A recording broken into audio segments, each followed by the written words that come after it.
ഞായറാഴ്ച വിളക്കാപ്പൊക്കെ കഴിഞ്ഞിട്ട് പിന്നെ തിങ്കളാഴ്ച എനിക്ക് ഫുള്ള് റെസ്റ്റ് ആയിരുന്നു കേട്ടോ. അതുകൊണ്ടാണ് ഇന്നലെ ഒന്നും ഷോർട്സ് ഒന്നും ഇല്ലാതിരുന്നത് കേട്ടോ. അപ്പോൾ തിങ്കളാഴ്ച ദിവസം ഞാൻ ഫുള്ള് എണ്ണയൊക്കെ തേച്ച് നല്ല കുളി കഴിഞ്ഞിട്ടുണ്ടായിരുന്നു.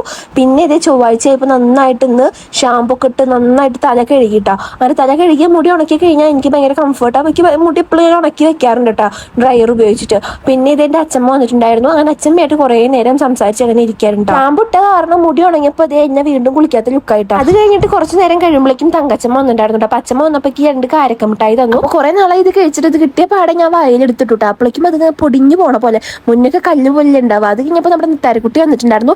ഇന്നാണ് നിത്താരക്കുട്ടിയുടെ ബർത്ത്ഡേ. അപ്പൊ ഇന്ന് അവിടെ നിന്ന് ഫുഡ് കഴിക്കാൻ വേണ്ടിയിട്ട് വിളിക്കാൻ വന്നാട്ടോ ബീനേച്ചി. അവളെ എടുപ്പിടാത്ത കാരണം ഞാൻ അധികം അവളുടെ വീഡിയോസ് എടുത്തില്ല കേട്ടോ. പിന്നെ അത് കഴിഞ്ഞപ്പോൾ മാള് വന്നു. അതിന് കുറെ നേരം വർത്താനം പറഞ്ഞിട്ടാണ് മാള് പോയത്. അത് കഴിഞ്ഞ് നമ്മൾ നിത്താരക്കുട്ടിയുടെ വീട്ടിലേക്ക് ഇത് ഫുഡ് കഴിക്കാൻ വേണ്ടി പോവാണ്.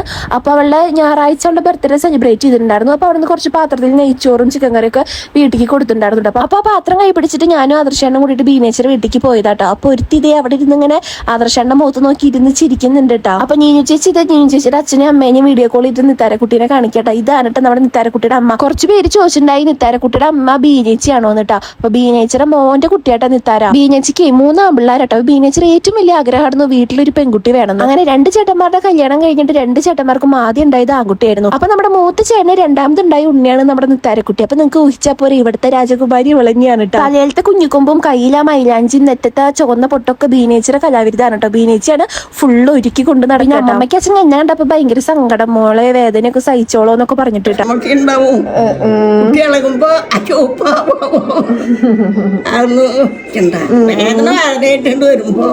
അങ്ങനെ വേദനയുടെ കാര്യമൊക്കെ പറഞ്ഞിട്ട് അമ്മമ്മ എന്നെ കുറെ അങ്ങോട്ട് സമാധാനിപ്പിച്ചു. അപ്പോഴേക്കും ഇത് നമ്മുടെ നിത്താരക്കുട്ടിക്ക് ഇലയൊക്കെ വെച്ചിട്ട് ഇത് ചോറ് കൊടുക്കാൻ വേണ്ടിട്ട് 2 എണ്ണത്തിന് ഇരുത്തിയിട്ട് കേട്ടോ. ഇതിന്റെ അപ്പുറത്ത് ഇരിക്കണതാണ് വിച്ചുട്ടൻ, നിത്താരക്കുട്ടിയുടെ ചേട്ടനാണ് കേട്ടോ. അങ്ങനെ മാമനും കുട്ടിക്ക് കുറച്ച് ചോറൊക്കെ വാരി കൊടുത്തിട്ട് അവളതേ പപ്പടമൊക്കെ പൊടിച്ച് ഇവിടെ ഗലമ്പാക്കിയിട്ടുണ്ട്. പിന്നെ ഇതേ വർഗീസേട്ടനും ബീനേച്ചിയും അവളെ അങ്ങോട്ട് എടുത്തു. പിന്നെ നമ്മൾ ചോറിനാൻ വേണ്ടി ഇരുന്നു കേട്ടോ. അപ്പൊ സദ്യ ആയിരുന്നു. അപ്പൊ സദ്യ എനിക്ക് പൊതുവേ ഇഷ്ടമാണ്. അങ്ങനെ ഞാനും ആദർശേട്ടനും അമ്മമ്മയും കൂടിയിട്ട് ഫുഡ് അടിക്കാൻ വേണ്ടി ഇരുന്നു. എനിക്ക് അവിയലും ഇവിടുത്തെ അമരക്കയുടെ ഉപ്പേരൊക്കെ ഭയങ്കരമായിട്ട് ഇഷ്ടമായിട്ടുണ്ടായിരുന്നു കേട്ടോ. ഞാൻ നന്നായിട്ട് ഫുഡ് അടിച്ചു.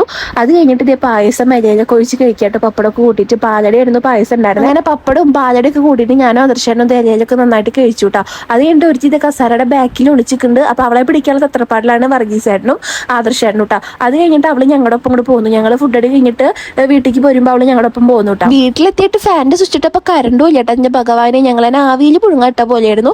അങ്ങനെ ഞങ്ങൾ വേഗം ഉമ്പറത്തേക്ക് ഇറങ്ങിയിട്ട് അപ്പോഴേക്കും ബീനേച്ചി അവിടെ നിന്ന് ഫുഡൊക്കെ കഴിച്ചിട്ട് കുറച്ച് കഴിഞ്ഞ് കഴിയുമ്പോൾ ബീനേച്ചി എത്തിയിട്ടോ.